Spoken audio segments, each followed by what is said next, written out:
What's going on YouTube? Ferocity here. I hope you guys are doing well. Last week we covered the over 1,900 layoffs for Activision Blizzard employees.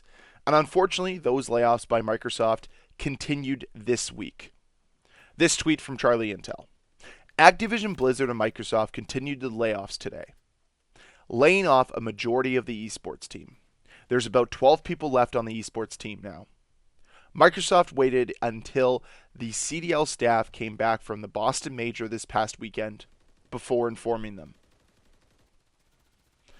Now, whether or not you're a supporter of the CDL, this is a major loss for the Call of Duty community as a whole.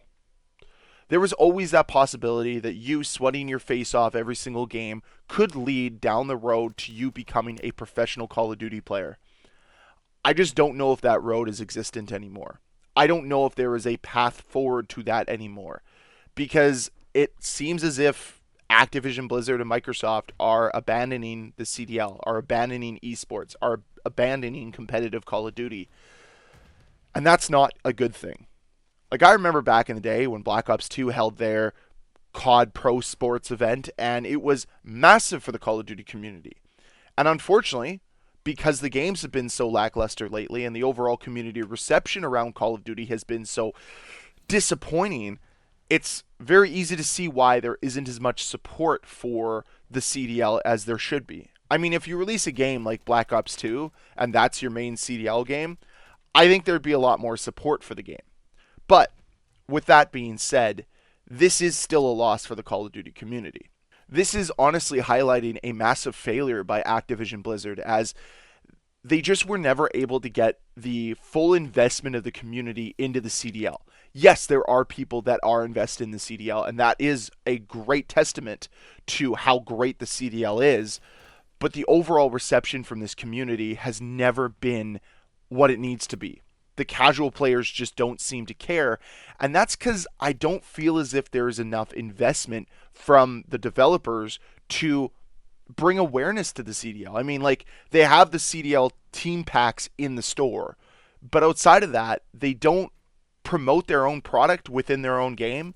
Like, they're so quick to promote their bundles, but they won't even promote the fact that the Major 3 or the Boston Major was on this weekend. They won't promote, great players and ask you to go support them. Like, they just don't want to self-promote something that can make them more money. It just seems like a weird business practice.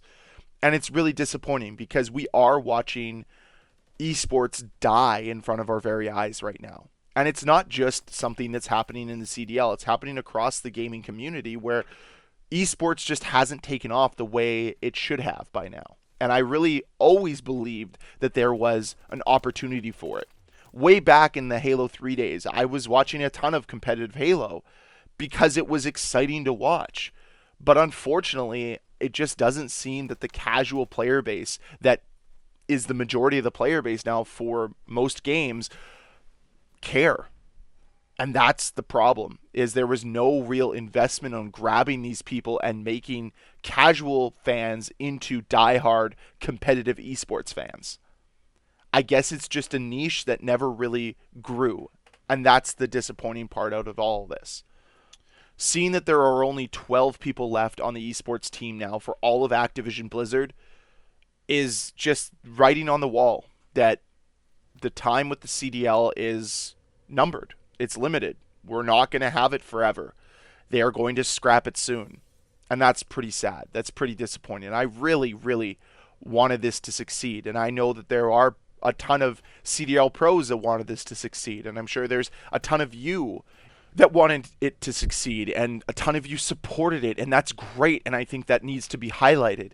The other thing that needs to be highlighted is the fact that it was very clear that Activision Blizzard didn't really know how to promote the esports side of things, and they didn't really understand how to leverage their influence with content creators to properly promote the CDL. I mean, they prevented Scump and others from doing watch parties over on Twitch because YouTube was the exclusive home to Call of Duty streaming.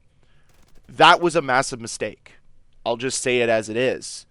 Limiting your audience to only YouTube is kind of a mistake. Limiting your content creators and your personalities to only do this on YouTube is also a mistake.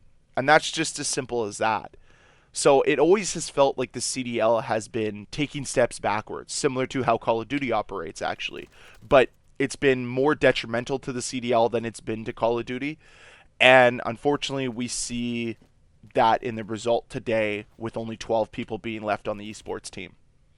I know this is a double upload for today, but I mean, I wanted to cover this. I've always been a CDL fan. I've always wanted the CDLs to succeed. But it seems as if the days are numbered. We're coming to the end, potentially, of the CDL. I mean, I'm going to still support it. I hope you do as well, because this is an overall loss for the Call of Duty community, and it's kind of disappointing. But here we are.